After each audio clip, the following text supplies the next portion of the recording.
Justice মার্চের নামে college আক্রমণ, প্রতিবাদে পথে নামলো তৃণমূল ছাত্র সংসদ। তিলোত্তমার ন্যায় বিচারের দাবিতে এসএফআই জাস্টিস মার্চ বারাসাত ও মধ্যমগ্রামের বিভিন্ন কলেজের গেটের সামনে গেলে এসএফআই ও তৃণমূল ছাত্র পরিষদের সংঘর্ষে উত্তপ্ত হয়েছিল বারাসাত। আক্রান্ত হতে হয়েছিল পুলিশ কর্মীকেও। কলেজে পরীক্ষা চলাকালীন এসএফআই এর আন্দোলনের প্রতিবাদে বারাসাত জাগৃতি সংঘের মাঠ থেকে মিছিল করে বারাসাত কলেজ ও বারাসাত গভর্নমেন্ট কলেজের সামনে থেকে শতদল মাঠ পর্যন্ত গিয়ে মিছিল শেষ করে তৃণমূল কংগ্রেসের ছাত্র পরিষদ। মিছিলে উপস্থিত ছিলেন দেবাংশু ভট্টাচার্য, তিনাঙ্কু ভট্টাচার্য সহ তৃণমূলের নেতৃত্ব।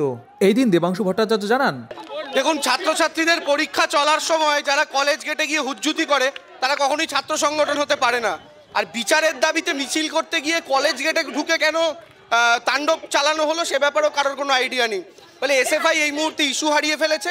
গোটা বামপন্থী সংগঠনই রাজ্যের মাটিতে আস্তে আস্তে বিচ্ছিন্ন হয়ে যাচ্ছে মানুষের থেকে, ছাত্রছাত্রীদের মধ্যেও তারা বিচ্ছিন্ন, তাই এই কাণ্ড কারখানা করা হলো। নাহলে ছাত্রছাত্রীদের পরীক্ষা চলাকালীন এরকম গুন্ডামি আর যাই হোক ছাত্র সংগঠন হলে করা যায় না।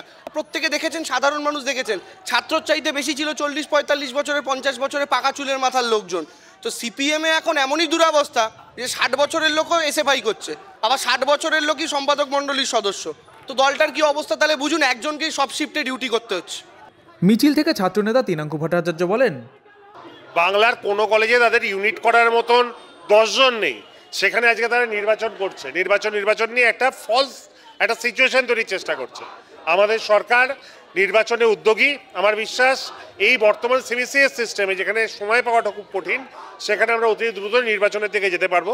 কিন্তু আগে আমি আমার এসএফআই বা বিরোধী যত ছাত্র সংগঠন আছে তাদেরকে বলবো যে আগে কলেজে ইউনিট করে দেখান, তারপরে ইলেকশনে নমিনেশন দেওয়ার কথা ভাববেন।